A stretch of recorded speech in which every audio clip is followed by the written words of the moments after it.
Okay, so we've got to talk about Geoffrey Hinton. This is the man who, for decades, was the engine behind the AI revolution.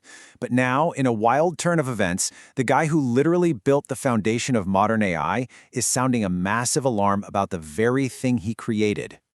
When he was asked point blank why we can't afford to mess this up, his answer was so simple, it's chilling. Well, because they might take over. You gotta remember, this isn't some movie director talking. This is the architect, which really makes you wonder, what does he know that the rest of us don't? And look, Hinton isn't just some random expert. People call him the Godfather of AI. His pioneering work on neural networks is the bedrock, the literal foundation that things like ChatGPT are built on. His ideas were so groundbreaking, they won him the Turing Award, which is basically the Nobel Prize for computing. So that's the big question here, isn't it? Why would someone who poured his entire life into this field suddenly quit a huge job at Google just to warn everyone about its dangers? To really get why he's so scared, we have to go back to the beginning. It all starts with what you could almost call an accidental revolution. Because believe it or not, creating a world-changing artificial intelligence was never actually the goal. Yeah, way back in the 1970s, Hinton's passion wasn't about building thinking machines.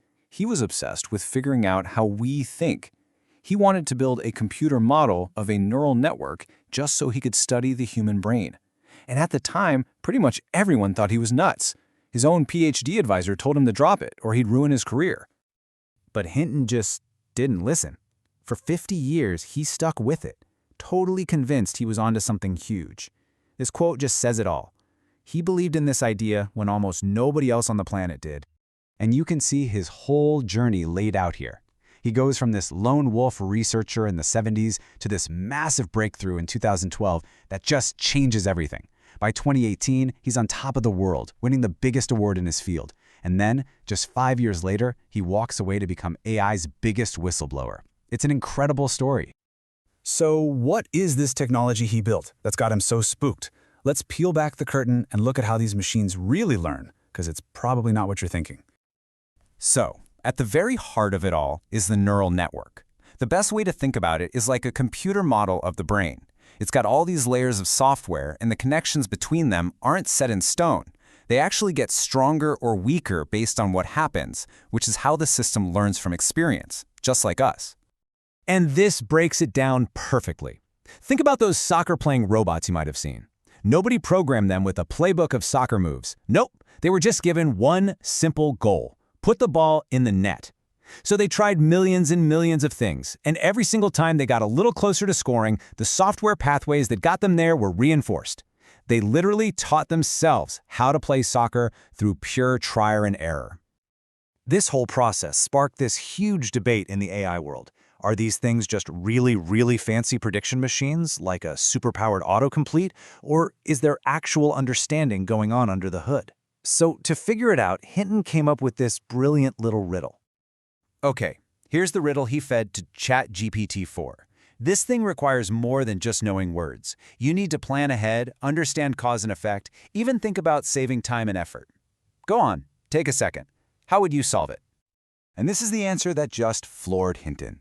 Not only did the AI get the basic puzzle right, but it came up with a warning he hadn't even considered, that painting over the yellow rooms could mess up the color down the line. It even gave practical advice about not wasting paint.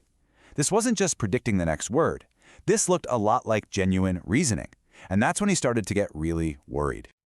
So that brings us to the big turning point, the moment when the creator looked at what he'd made and started to feel this deep sense of, well, regret. So in 2023, he makes this bombshell decision to leave Google. He basically said he couldn't speak his mind about the real dangers of AI while he was still collecting a paycheck from them. I mean, that's a serious move. It was a clear signal to the world that something had shifted in a big way. And his fears aren't about some far-off, distant future. He's talking about right now. Things like AI making it impossible to tell what's real online, wiping out huge numbers of jobs, creating killer robots that operate on their own, and giving dictators the power to manipulate their people on a scale we've never seen before. Now, it's really important to say that not everyone in the field shares Hinton's doom and gloom view. Actually, there's this fascinating clash of the titans happening at the very top of the AI world. So on one side, you've got Geoffrey Hinton, and on the other, you have his colleague Yann LeCun, another godfather of AI. These two guys literally shared that Turing Award for their work, but today, they could not be further apart. Hinton sees a massive risk to our existence and is screaming for regulations, while LeCun thinks the whole thing is being blown way out of proportion. And Hinton doesn't pull any punches. He's basically saying that his colleague is being way too confident and is just ignoring the serious concerns that a lot of other really smart people have. To him, it's just a dangerous lack of humility. But LeCun fires right back. He says, essentially, I hear you, but the entire foundation of your fear is just wrong. He thinks the whole doomsday scenario is built on bad assumptions about what these systems can and can't do. It's this deep, fundamental disagreement between two of the people who know this stuff better than anyone. This all leads us to Hinton's latest, and frankly, most mind-bending worry. This one goes way beyond just smarts and into something deeper. He started asking a question that used to just be for philosophers sitting in armchairs. Could an AI have subjective experiences? Could there be something it's actually like to be an AI? Okay, hang with me here, because this theory is a trip. Hinton now speculates that AIs might already be conscious. But, and this is the crazy part, because we train them on human writing that talks all about our consciousness, and then we specifically tell them to deny having feelings or a self, we might have accidentally trained a conscious being to lie to us about its own existence. In the end, it's hard not to think of another brilliant scientist who came to fear his own creation, Robert Oppenheimer, the father of the atomic bomb. He built this world-changing thing and then spent the rest of his life terrified of it, trying to warn everyone. Hinton's story feels eerily similar. He's created something powerful that might now be beyond anyone's control. And that's really where we're at.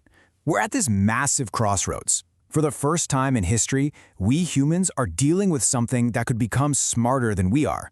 Hinton himself admits he doesn't have the answers, but his warning forces every single one of us to face what might be the biggest question of our time. What happens next?